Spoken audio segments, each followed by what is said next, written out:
our beloved Boss Mike Cervera.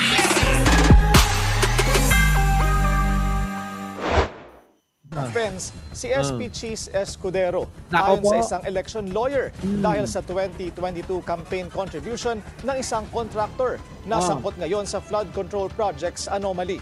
Sa harap na ugnayan niya sa kontratista, hugas kamay si Escudero sa kontrobersya. At tila naisantabi rin ang bangayan nang magkita sina SP at House Speaker kasama ang Pangulo sa Malacanang. Ang detalye sa agenda report. Plastikan na lang. Plastikan na lang mga kababayan, ano? Ni Dexter Ganibe ng Abante. Okay na, So sir, kino-confirm nyo na nag-donate siya ng 30 million? Yes, nasa records yun. Kita nyo mga kababayan ko, talagang ano pa no? Talagang si Cheese Escudero proud na proud pa. Parang Cheese, hindi ka ba nabigla na biglang bigyan ka ng 30 million? Sa totoo lang marami pa ho dyan, ha? Ang mga binibigay hindi ho 30 million, chip pa nga yan sa iba Yung iba mga kababayan, ang mga donasyon, alam nyo kung magkano? Bilyon. Tuloy. Tabas na artikulo, kinikilala ko, kaibigan ko, kababayan ko, tiga Sorsogon, contractor siya. Pero ang nakuha niya ay 5.4 billion di umano. 5.4 billion di umano. Billion ho hindi ho million, hindi ho 1%. 1% po ito ng kabuuan pondo.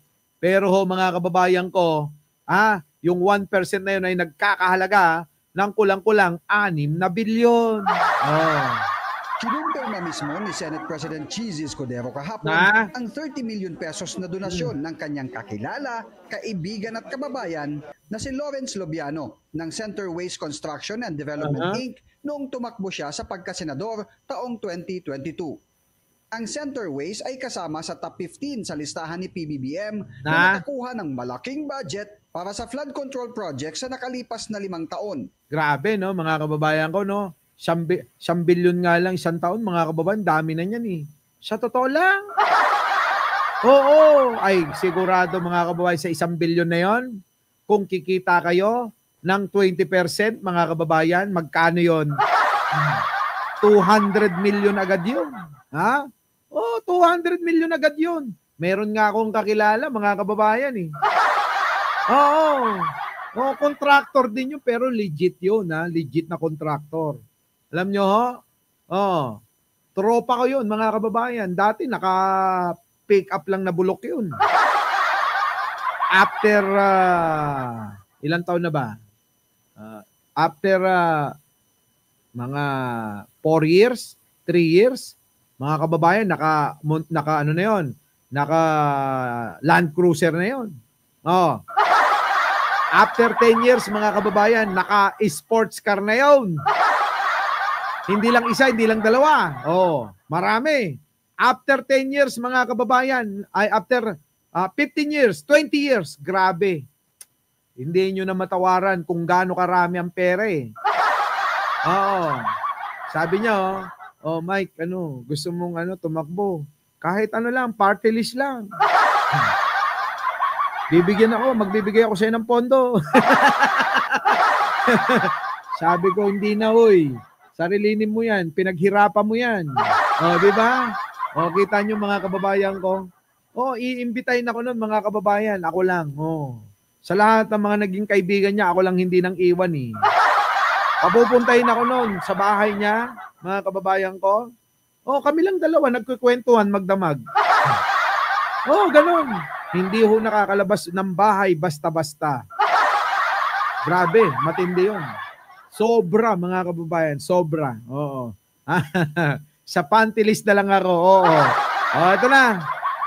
Ayon sa veteranong election lawyer na si Romulo Macalintal, ang pag-amin ni SP Cheese na nag-ambag si Lobiano sa pangangampanya niya noong 2022 elections ay isang election offense. Malinawan niya ito na nakasaad sa Section 95 ng Omnibus Election Code. Hindi pwedeng magbigay ng contribution yung sinumang tao, maging yan ay mga korporasyon o talaga yung natural persons. sa sino mang kandidato kung yung mga kumpanyang yan ay merong kontrata sa gobyerno, anumang kontrata Nako.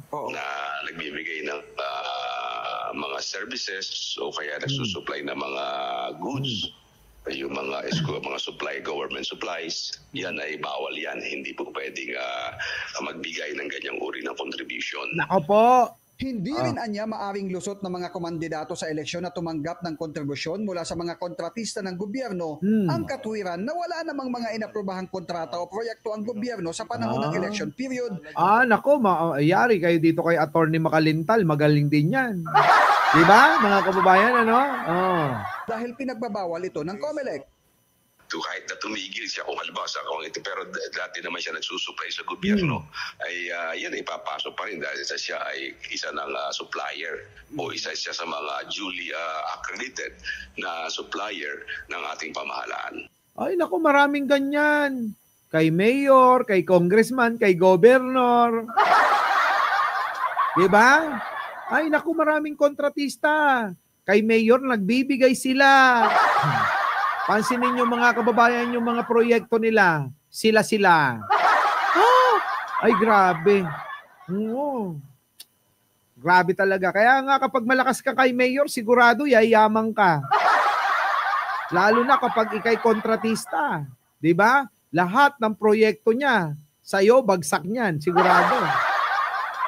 Tindi, no? Mga kababayan, no? Matindi. Sabi rito, nandiyan ba si Chris Ulo? Uy, matulog ka naman, Chris Ulo! Chris Ulo, hindi natutulog to. No? Hindi natutulog, Hindi natin si Chris Ulo. Dahil kabilang sa mga election offense ang pagtanggap ng kontribusyon mula sa mga kontratista ng pamahalaan, nakasaad sa Section 264 ng Omnibus Election Code, parusang pagkakakulong ng hanggang sa 6 na taon o kaya ay perpetual disqualification para sa anumang katungkulan o posisyon sa gobyerno. Ang baba ng ng multa. Ang baba ng parusa, mga kababayan, 6 na taon lang makakapagnakaw na uli sila. Ikulong nyo man ng 6 na taon yan, tandaan nyo paglabas niyan, tatakbo uli yan. Pagtakbo niyan, iboboto uli ng tao yan. Bakit kanyo? Ganun din yung pumalit sa kanya Sasabihin pa ng iba, mas maigi pa. Oo, mas maigi pa yung nakulong na yon. Di ba? Kaya mga kababayan ko, 6 na taon mababa yan. Dapat dyan parusang kamatayan. Di ba? Yung nanggahasa ng isang minor de edad na babae, kita nyo ngayon, nakakulong,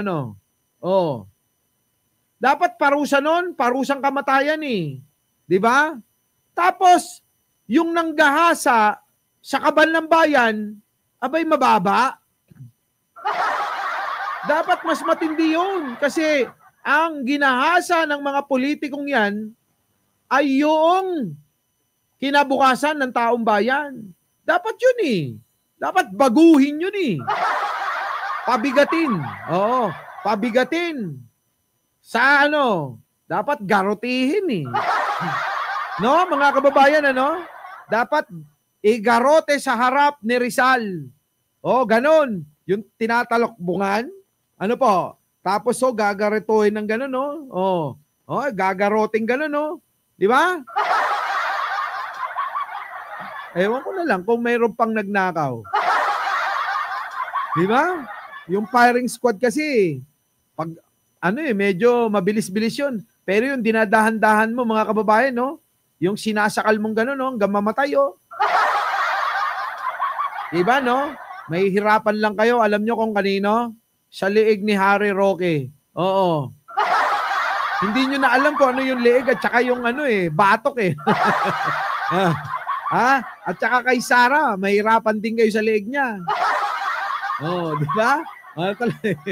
Hindi rin anya kailangan pa ng COMELEC ang isang reklamo o petisyon dahil maaring magsagawa ito ng motu proprio investigation batay sa mga isinumiting statement of contribution and expenditures ng mga kandidato.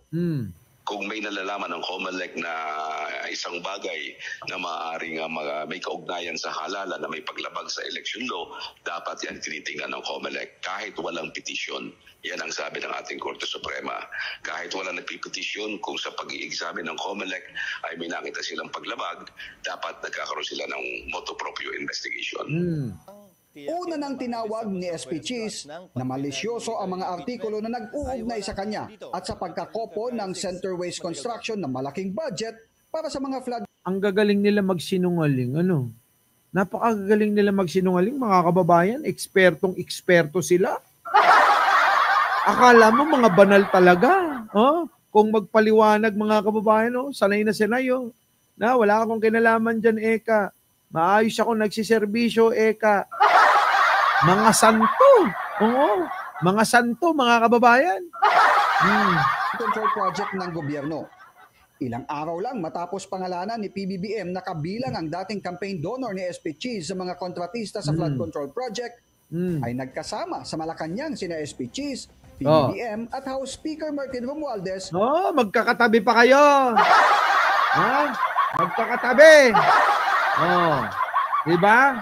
Okay. Masaya at tila walang namamagitang issue. Ayan, oh, mga kababayan, oh, mga plastic.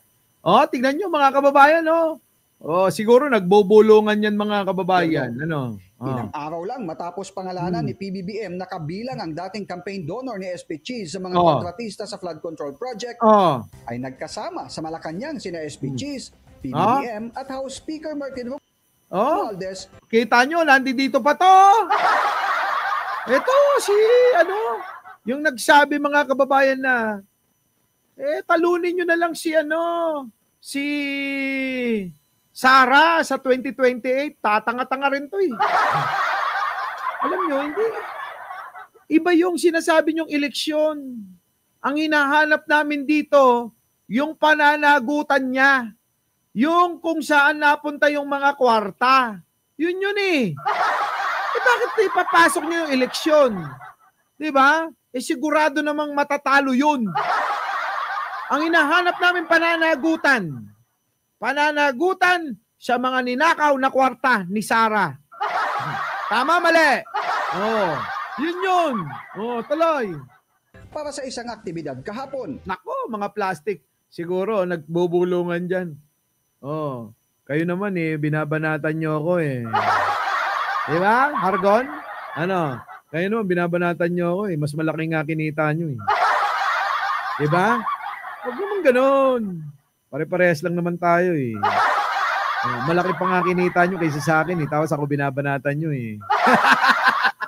Putik na yan, mga kababayan ko, ano? Ibang klase. Iba. Sige, tuloy. Masaya at tila walang namamagitang issue sa kabila ng lantarang pagtukoy ni Escudero na mula sa... Ay, hayop kayo, mga pocket. Sa totoo lang talaga. Nakakagigil, oo. Sa kamera. Yakapin mo na! Walang niya kayo. Magyakapan kayo. Nasa likod ng umano'y demolition job laban sa kanya, gamit ang issue ng flood control budget insertion sa... Sige, palakpakan. Nandun din si pumapalakpak rin, Villanueva. Alam nyo, buti patong dito sa Valenzuela, walang issue. Mga kababayan ko. Pero si Villanueva, ang palakpak, pati ilong pumapalakpak sa kanya. Malamang pati itlog niyan, nag-uumpugan. Sa tuwa. Nako, mga kababayan ko, ewan ko na ba? 2025 na tinaguri ang ham and cheese insertions. Nako, ham and cheese! Grabe, mga kababayan ko, daming kwarta, ninakaw nila pa. Parang wala lang, Mr. President, isampal mo sa kanila yung hawak mo. Anong klase yan? Pag sasampal mo sa kanila, matutuwa kami sa'yo. Our beloved Boss Mike!